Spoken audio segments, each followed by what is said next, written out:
আলাইকুম। আপনারা সবাই কেমন আছেন? তো আজকে দুপুরে কি আয়োজন করলাম আপনাদের সাথে একটু শেয়ার করি। এখানে হচ্ছে যে কি মুরগির মাংস।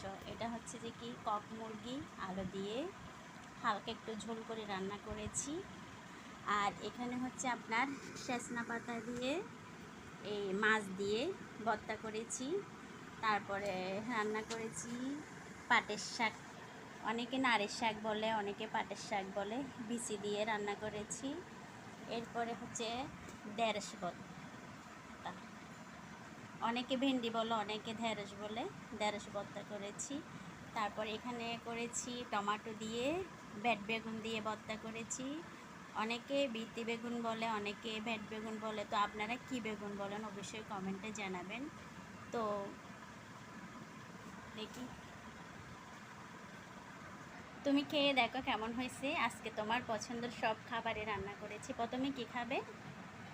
এই তো টমেটো আর বেড বাইগন, এটা কিন্তু সেই হ্যাঁ, মজাদার একটা খাবার। আসলে যে খেয়েছে তাকে আর বলার কোনো কিছু নাই, আর যে খায় নাই সে খেয়ে দেখো, খেয়ে বুঝতে পারবে দেখবেন, অবশ্যই বুঝতে পারবেন আসলে এটা টেস্টটা কেমন। কেমন হয়েছে।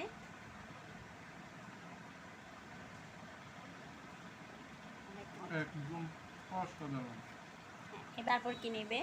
তারপর হচ্ছে সজনা পাতার ভর্তা মাছ দিয়ে। দেখো কেমন হয়েছে, তোমার পছন্দের খাবার সব আজকে। এটা হচ্ছে একটু অন্যরকম খাবার। এটার কি? স্বাদটা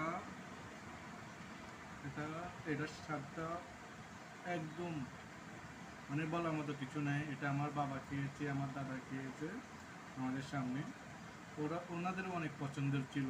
আচ্ছা, আর এটা আমারও ছোটবেলা থেকে অনেক পছন্দ। খেয়ে দেখো কেমন হয়েছে। ও, আসলে মাছের সাথে সাধারণত ভর্তার স্বাদটা হুম, এবার কি এক নেবে? কথায় অসাধারণ। এবার কোনটা নেবে বলো। এবার আমি নেব ভেন্ডির ভর্তা। না। আসলে এটা একটা আনকমন ভর্তা। এটা অনেকেই জানে না যে যে ভেন্ডি দিয়েও ভর্তা হয়, ঠিক আছে? তো যারা জানেন না, যারা এখনো খান নাই, আপনারা অবশ্যই বানাবেন ঘরে, বানিয়ে খেয়ে একটু টেস্ট করে দেখবেন। কেমন হয়েছে?